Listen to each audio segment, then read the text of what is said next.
Hello everyone, Miss Becky here for our last installment of first chapter sneak peek. I am sitting in another new area of the library.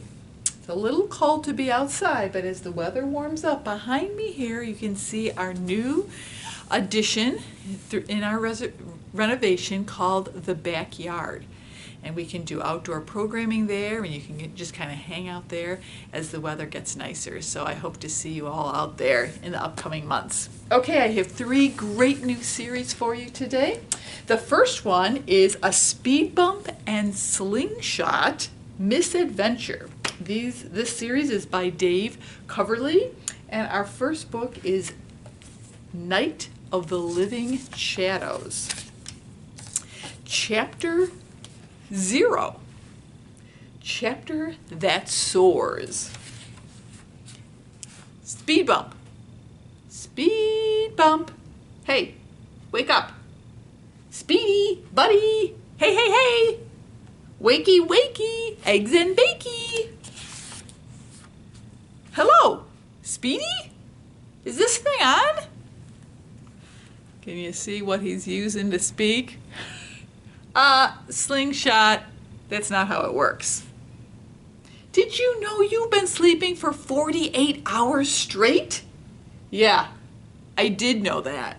And I was really starting to enjoy hour number 49 before you woke me up.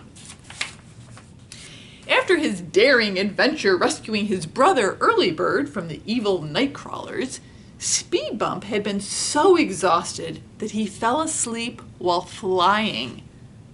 Luckily for him, he had been right over a forest of soft yellowwood trees and didn't even wake up when he landed. Slingshot put his buddy on his back and flew him all the way home.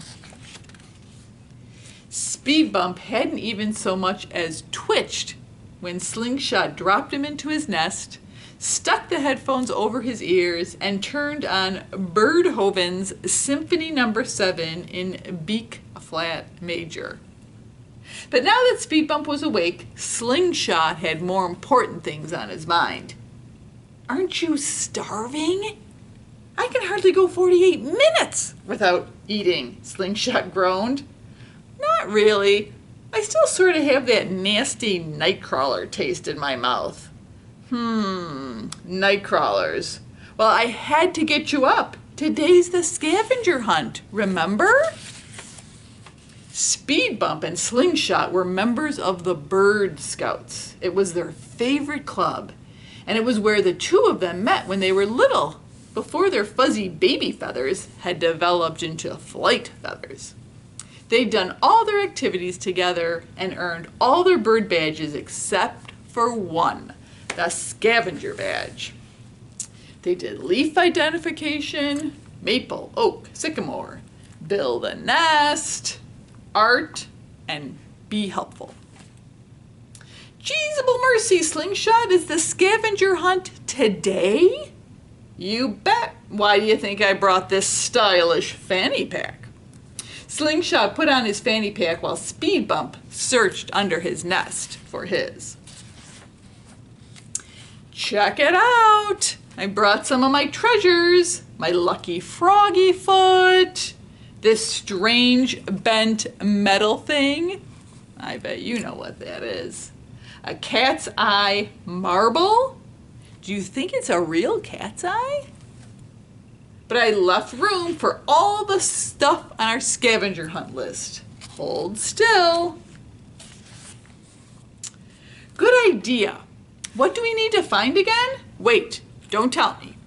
Something that turns, something that's pink, something that burns, something that stinks. It's our last badge, Speedy, our last badge, and then we'll be Eagle Scouts.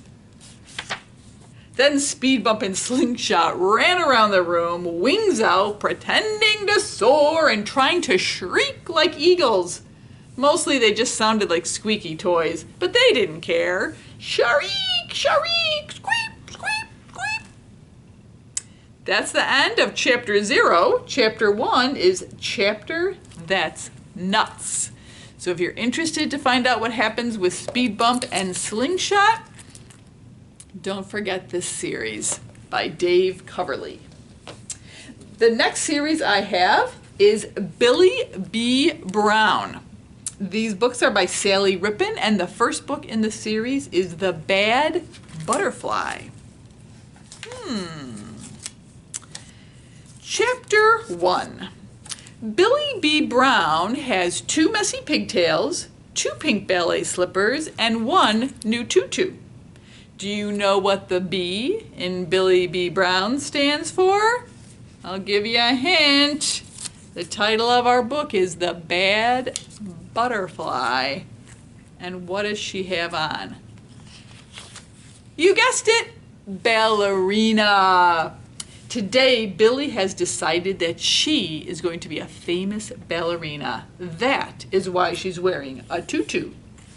Do you think she looks nice in her new tutu? Billy's best friend is Jack. Billy and Jack live next door to each other. They do everything together. If Billy decides to play soccer, then Jack will play soccer too. If Jack decides to listen to music, then Billy will too. If Billy decides to make a super duper sandwich with banana and honey and sprinkles, Jack will make a sandwich too, but he prefers salami. Today, Billy and Jack are going to ballet class. What's that? You didn't think boys could do ballet? Of course they can. Boys can be very good ballet dancers. Billy is wearing her new tutu. Jack is wearing his soccer shorts. Billy and Jack's new ballet teacher is called Miss Dainty. Billy thinks Miss Dainty is beautiful. Miss Dainty puts all the girls into one group. In the group, there's a girl called Lola. She's also in Billy's class at school. Lola's tutu has sparkles on it, and Billy feels a teensy bit jealous. Billy wishes she had a tutu with sparkles. All right, girls, says Miss Dainty, you are all going to be butterflies. When I play the piano, I want you to float around the room like beautiful, delicate butterflies. Lola flutters her arms up and down. She looks a lot like a delicate butterfly. Lovely Lola, says Miss Dainty. Billy wants to show Miss Dainty that she can flutter her arms like a butterfly too. She flaps her arms up and down very fast and spins around. Ow, says the girl next to Billy, my toe. Ow, says the girl in front of Billy, my nose. Watch out, says the girl behind Billy, my glasses. Thank you, Billy, Miss Dainty says. Let's wait until we are all ready, shall we? Miss Dainty walks over to the group of boys. There are only 3 boys, including Jack. Jack waves to Billy. Billy waves back. All right, boys, Miss Dainty says, I want you to be fierce, stomping trolls. You are fierce, stomping trolls that are trying to catch the dainty butterflies. Is everyone ready?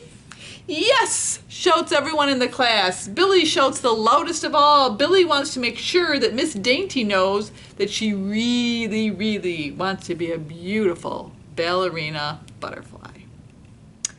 Chapter 2 is next. If you want to find out, you might already have an inkling of what might be happening. That's Billy B. Brown. My last series to introduce you to today is very different from either of the previous 2. It's called Igor's Lab of Fear. These books are by Michael Dahl, and the first one is called Blood Shark. This is the time to tune out if you don't like scary things.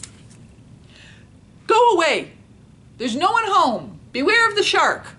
What? Oh! It's only you. What did I say? Oh, nothing. You'll have to forgive me. I've been so busy in my lab lately. I must be a little tired. That thing on the wall? That's a shark's jaw. It has more than 2,000 teeth. Where did I get it? Well, that's an interesting story. Chapter 1, Deep Down. A tall, long-haired boy skateboarded down a lonely road. The road ended at a tall wire fence. A sign on the fence read, "Private property. Keep out." The skateboarder Taylor smirked. "Try and stop me," he said. Taylor glanced around. No one was looking. He grabbed his board, tossed it over the fence, grabbed the stiff wire with both hands. Quickly he climbed over. Taylor left his board by the fence. He wouldn't be able to ride it inside. The ground was all rock and soft clay. Taylor saw deep tire tracks in the mud. Taylor also saw a huge rocky pit. The bottom of the pit lay hundreds of feet below the wire fence. The tire tracks led down to the bottom in a wide curve, so Taylor followed. What's going to happen next? You'll have to find out in Chapter 2, Lost and Found. And how does that have to do with the shark? Check out Igor's Lab of Fear, Blood Shark, to find out what happens next. Thank you so much for joining me for our last first chapter sneak and peek, and I hope to see you out in our backyard soon.